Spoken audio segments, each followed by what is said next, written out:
По втор пат годинава детските од навивачките клубови на Ултрабанда и на Фалангов Штип организираа хуманитарна крводителска акција.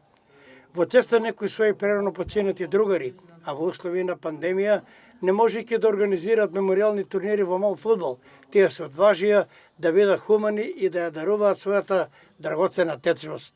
Втор пат годинава организираме хуманитарна крводителска акција во чест на нашите загинати навивачи и пријатели.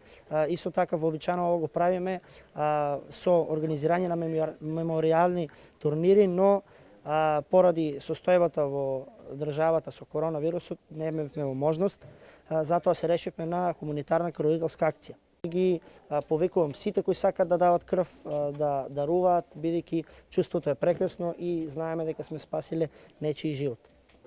Ова е втора ваква хуманитарна крводителска мисија.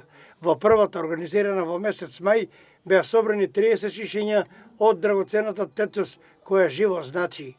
Во услови на пандемија, ова дарување ми значи многу голема важност, посебно од дечките што се од Фаланга Ултрабанда, еден потик што е можно повеќе млади личности да даруваат крв. Како тече акцијата досега? Колку шишиња се собрани? Акцијата досега тече во најдобар ред, моментално имаме собрано околу 20 кеси, се очекуваме дека ќе имаме уште поголем број. Она што е карактеристично за ова детски што доаѓаат честопати помлади од 18 години, а има можност на нивно место крв да даруваат нивните родители. Да, може да даруваат, но и дечките што се под 18 години, ако се имаат 17 полни години, со согласност од родител може и они да даруваат. И еден потик за нивните родители да продолжат да даруваат крв. Ова е нивна втора акција. Имаше Да. иста слика во месец мај. Колку шишиња беа собрани тогаш? Тогаш мислам дека беа собрани околу 30 и неколку шишиња крв. Така рече доволно. Доста доволна и успешна акција, да.